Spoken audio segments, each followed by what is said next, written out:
Just remember the 5 D's of dodgeball.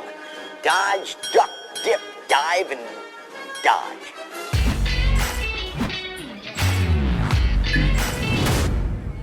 Dodge, duck, dip, dive, and dodge. Exactly what we need to do in order to survive in this market. Tomorrow coming up, we have non-farm payrolls and unemployment data coming out that will be hitting the tape 5:30 a.m., an hour before the stock market opens. Be prepared for that. That can shake up the markets, right?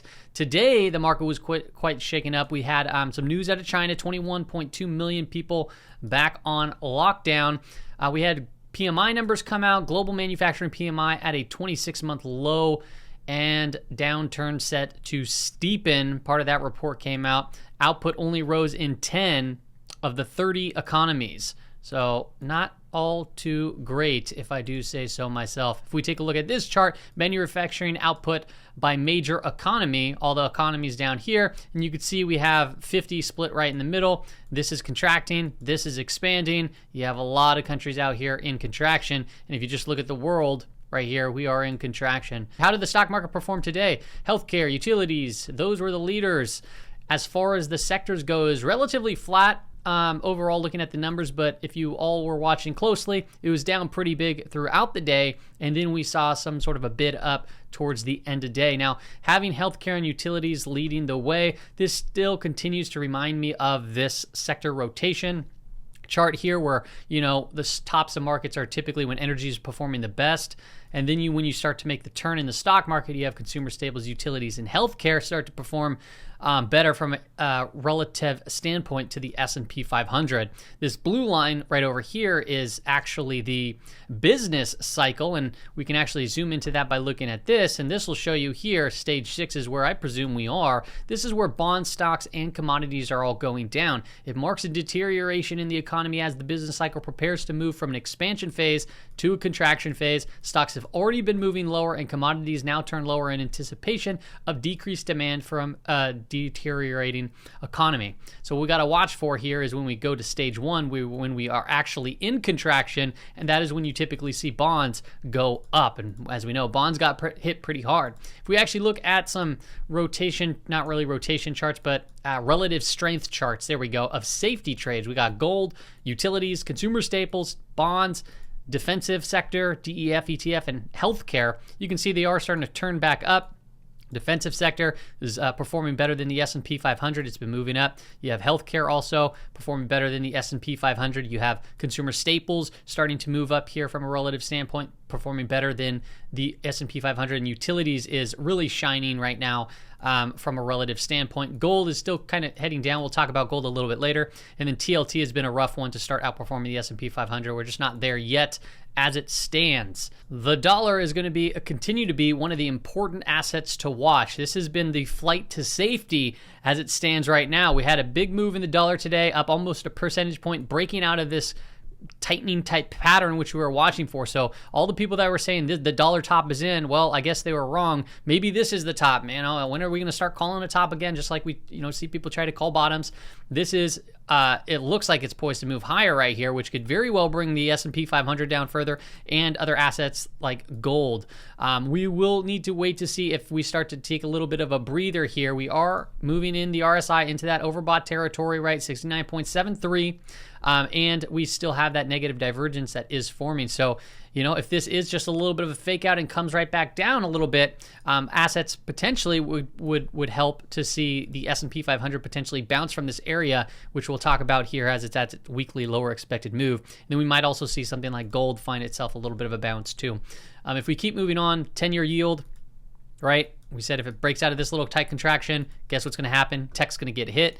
It did get hit, and now we have the RSI moving up pretty high here. The 10-year yield, what a huge move. We closed at 32.65, so that's 3.26% on the 10-year yield.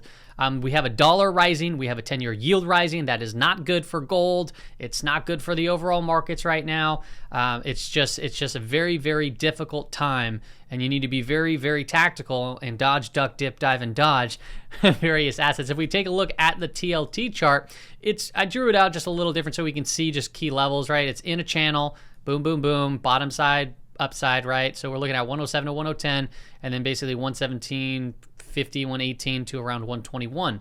You can see it just bounced from this low, came up to the top of the channel. Now we're coming right back down. It was a huge hit to the downside, minus 1.83%. So, and it's back to the bottom of this little tiny channel within this bigger one. So, yeah, perhaps we get some sort of a bounce, but that does not change the trend. What you need to see is obviously prices start breaking above these levels, and we have a little bit longer ways to go here. Okay, if we take a look at some BP charts, I wanted to point out Dow Jones. It's we're just going to pay, this is where you pay attention if you're new here, right here, right? We're in overextended territory, 27.11. So that's the Dow Jones Industrial Average. We're going to go down the list. BP NDX, 27.5 reading, overextended to the downside. BP COMPQ, 31.82. It is moving closer into that overextended territory. BPSPX, 29.98. It just got under 30. It is officially in that oversold condition. BPINFO, it's still there. That's 23.79, diving deeper. Discretionary sector, we are at 27.91, overextended. And I wanted to even show this one up to BPGDM, which is gold miners on a weekly basis, has a little bit of a positive divergence, interestingly enough, as those have been getting completely destroyed. What does this all tell me? It tells me that the market's been getting hit hecka hard, and this is not the place where you want to short. If we get a bounce, you will get your face ripped off. Okay? And from another perspective, it's not necessarily where you want to just press extremely long. If you want to get some long exposure, I get that. But understand when we talk about it later on in the video, we're still in a bearish trend. So you'd be playing playing a counter trend move right there. If we take a look at the advanced decline line, take a look over here. We have a little bit of a positive divergence building. We have a high, lower high, higher low, and higher low, whereas the market, the SPY, has been putting in lower highs. And sometimes we call out these divergences. We saw one here and we saw a little bit of a pop. So it's a possibility that, hey, this could be slowing down as we saw price action today. Give us some sort of a little bit of a pop coming into tomorrow. Another one to pay attention to is NYSE Advanced Decline Volume Line. That's up top. And then we have the New York Stock Exchange below. What I'm pointing out right here is we call it when it's overextended on the RSI. Here are these red dots. We can see the market kind of, takes a back seat after that.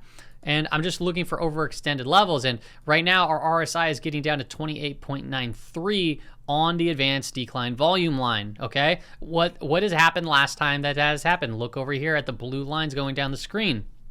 That was when the RSIs were getting overextended. And if you go down to the New York Stock Exchange, the broad market, what happened? Well, we got some bounces from those levels, okay? So, can we get a bounce? Well, it's definitely setting up for an area where we can very well see a bounce. Does that mean you have to go long in the bounce? No, but be aware. If I'm talking to people that are also short the market, okay? If you are short, like myself, I was short just the other day and I covered basically the majority of all my shorts.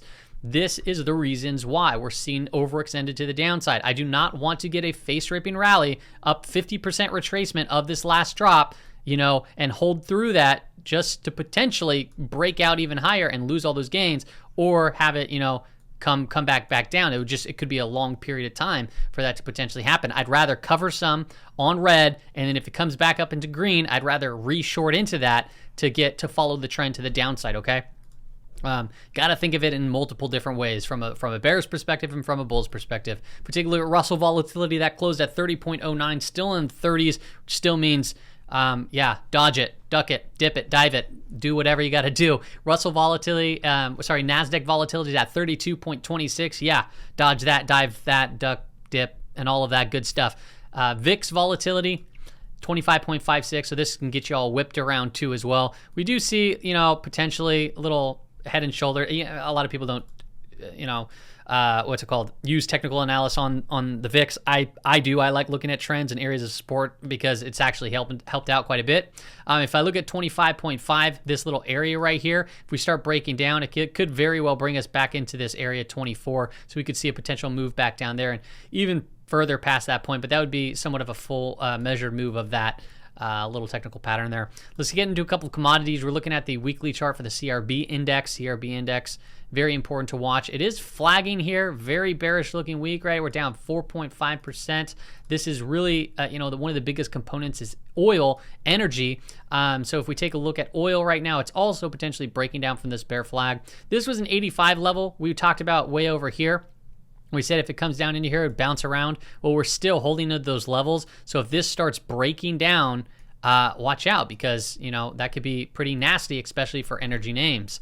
Now, gold is another one that we've been paying attention to. I brought it up just yesterday. It was down slightly today, 9.8%. I'm getting interested. I started actually a small position in gold using 100 basis points, so very tiny. But we do have a little bit of a negative divergence that's in the works as it stands right now, and it's pulling into this prior area of support where we bounced from before. If we go lower, I'm going to continue to build into the position, probably to, I'm not 100% positive, but on something like this, I'll probably go up to 600 basis points in my portfolio, maybe even a little bit more, just because it's lower beta.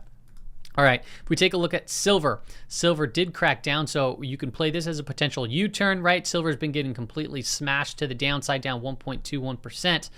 Took out this low, started heading lower, but there's going to be a point where this also bounces. We do have a negative divergence that's building right there. This is one thing I like to play the U-turn, right? So if it takes out this low, it undercuts it. Sometimes that flushes out people, and if we start bouncing up and shorts are forced to cover, it could very well create some sort of a rip to the upside. So you're playing the U-turn. You buy that right side of it as it comes back through, and we could potentially get some sort of a bounce. So that's something that I'm also paying attention to as well. If we even look at the miners, GDX on a quarterly time frame, look at how just destroyed they got from last quarter, which is around what, a high of around 42.50, to where we're trading right now at 23.06, and we are pulling into a prior area of a lot of volume. You can see that big volume right there.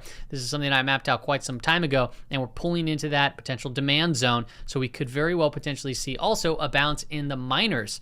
And remember, I showed you the BP chart of the miners having a little bit of a positive divergence too as well. Now, I brought up silver, I brought up miners. The reason why I brought those two up today is because the correlation between silver and miners, gray is silver, brown here is the miners, GDX. We're using that as the proxy. The correlation is at 0.96, all right? So 20-period correlation. They move hand in hand. You can see that on the chart, right? They move up and down and all around together. So if silver does bounce, chances are you'll probably get a bounce in miners too. If miners bounce, chances are you'll probably see a bounce in silver as well, okay? If we take a look at S&P 500 from the weekly expected move perspective, we are here, we came right back down to 3,900, pretty much to the cent, as we said, and we started bouncing from that area. Were you prepared for that move? It was tough to move into, because it was one big bearish candle, I get it, but we did start bouncing from those levels, and it did set itself up as a nice little pattern intraday. If you actually look at the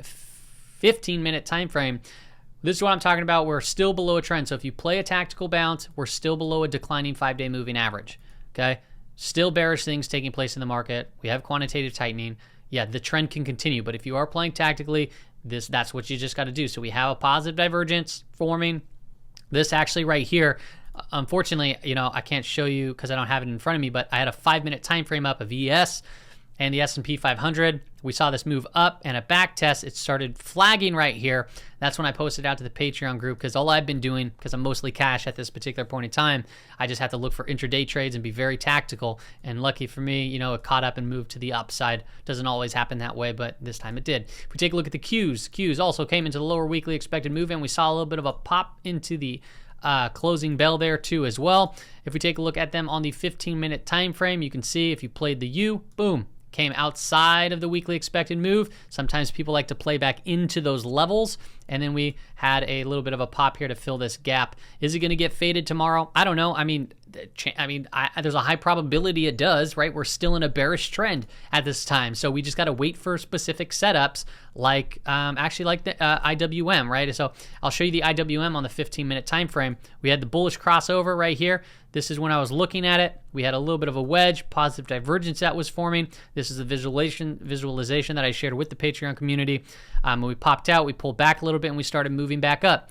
By tactical, what do I mean by this, okay? For those that are in the Patreon group, when I say tactical, I literally drew out the visualization. I'm not thinking that it's going to come right back up here, and I'm not playing for it to come back up there. I'm playing it saying, right here is my risk, and I want to get a bigger reward, so I want to play it to right around the back to the weekly lower expected move, because I know that level can act as a kind of a magnet sometimes. So we play the breakout, boom, right here. Luckily didn't get stopped out right, and then at this point I'm already moving my stops up to break even.